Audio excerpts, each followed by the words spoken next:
Bismillah walhamdulillah wassalatu wassalamu ala rasulillah wa ala alihi wa sahbihi wa man tabi'a ma ba'du.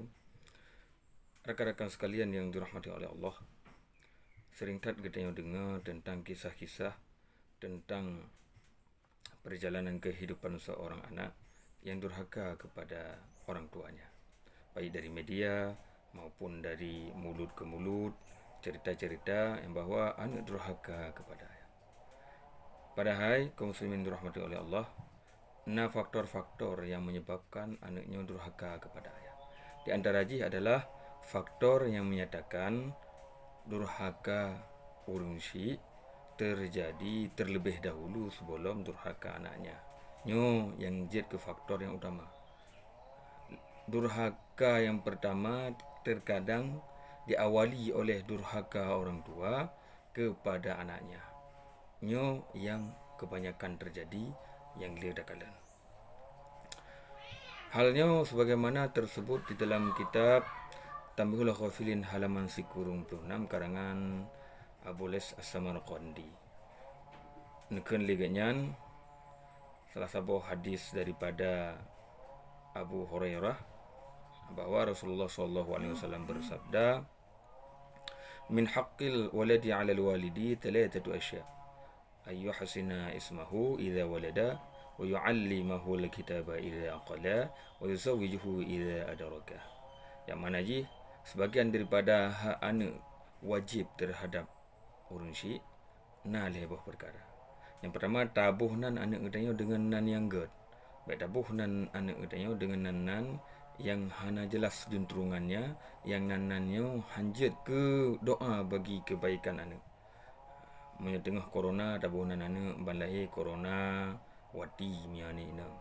Adapun coronana ke anak agam. Nyo hana god. Dan Rasulullah SAW sendiri geganto nan para sahabat yang lagi contoh hasnon kegundahan geganto dengan farhun kegembiraan. Artinya nanyo penting bagi kita umat Islam untuk tabuh yang gad-gad kepada anak. Baik, kita tak dengar pernyataan orang barat apalah arti sebuah nama. Bagi orang barat mungkin hanya arti nama. Man bagi kita nama merupakan doa. Nama panggilan, jid ke panggilan doa, jid ke panggilan kepada kebaikan. Maka apabila anak katanya lahir, kewajiban daripada urunsi harus gebinan anak geh yang gad. Miadat katanya orang ceh tak mitanan, tak lakenan bak gure, tak lakenan bak ulama. Sehingga kadang na perubahan di awal, na perubahan di tengah. Hana perubahan di awal dan di tengah, na perubahan bak wate aki karena doa adalah nama. Doa adalah doa. Nama adalah doa. Kemudian kewajiban daripada urunsi kepada anak yang kedua, wa yu'allimuhul kitaba. Tak perlu anak kitab, tak perlu anak Al-Quran, tak perlu anak ilmu agama, fardu ain yang wajib-wajib baik dalam masalah tauhid, masalah tasawuf ataupun dalam masalah fiqh. Yang wajib ini yang wajib tak utamakan tak perlu kepada anak sebelum tak perlu ilmu yang lain. Apabila anak katanya mampu untuk berfikir, anak katanya kan anak yang idiot, normal seperti biasa. Tapi aneh nyo jamun hana tak perlu anak katanya dengan yang lagian. Bahkan katanya selaku urungsi le yang lale adapun yang untuk tamita ilmu dan tak perlu anak dror mentang sendiri kadang dalam tamberno. Nyo harus taubah nunggu sekalian. Nyo harus taubah rakan-rakan sekalian. Kadro tu hana bere, kadro tu bangai anak utanyo hanjit bangai. Harus tak perlu ilmu agama. Harus tak pejut, harus tak arahkan anak utanyo beretika, bermufhum tentang fardu ain yang wajibkan bagi anak-anak utanyo. Karenanya adalah kewajiban utanyo. Dosa tu apabila hana tak perlu. Yang kelima adalah yuzawijuhu idza adraka. Tak perkawin anak apabila anak katanya ke balik. Adat jamun katanya berujih, perkawin anak-anak ini bagah. Umur 15, mulai belah saya ke balik yang perkawin kagak minta lintu. Beda mungkin dengan masa-masa yang jino. Masa jino, masa era milenial, kadang tak perkawin anak kan hana sesuai lagi yang giyo dalam agama. Tak perkawin anak kadang hana tak perkawin dah hana tak permun pi. Wate buat salah yang katanya urang syik sendiri yang menanggung malu dan menanggung kesalahan.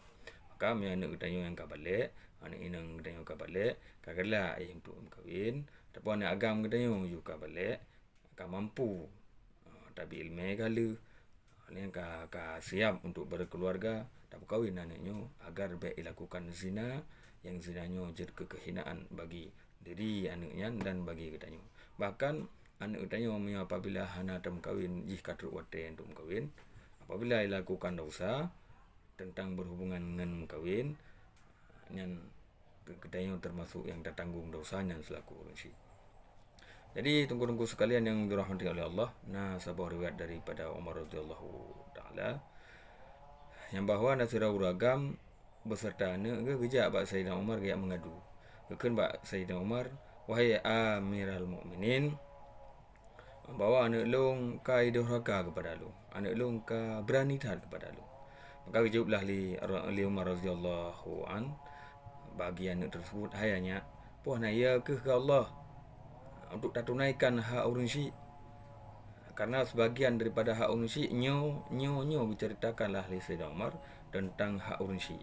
Ceritakanlah li Sayyidina Umar tentang kewajiban anak yang harus dilakukan kepada orang syik. Kemudian dia habis ceritakannya, dijawab li anak, wahai Amirul Mukminin, pukul orang syik agam manteng ataupun orang syik manteng yang nak kewajiban hidup atas anak ataupun anak nasyid hak hidup ni ba orang syik. Jawablah li Sayyidina Umar bahawa orang syik pi na kewajiban yang harus dilakukan terhadap anak. Artinya anak memiliki hak yang harus gebi le orang syik terhadap anak tersebut. Yang di antara adalah berpegang li Sayyidina Umar memilih ibunya yang baik-baik. Artinya baik tak mengkawin getanyo yang golom na darah baru, baik tak mengkawin ngau rinang yang jelek perangainya. Bahkan karena baik je kehinaan watena anak getanyo demau dari yang gekele Sayyidina Umar.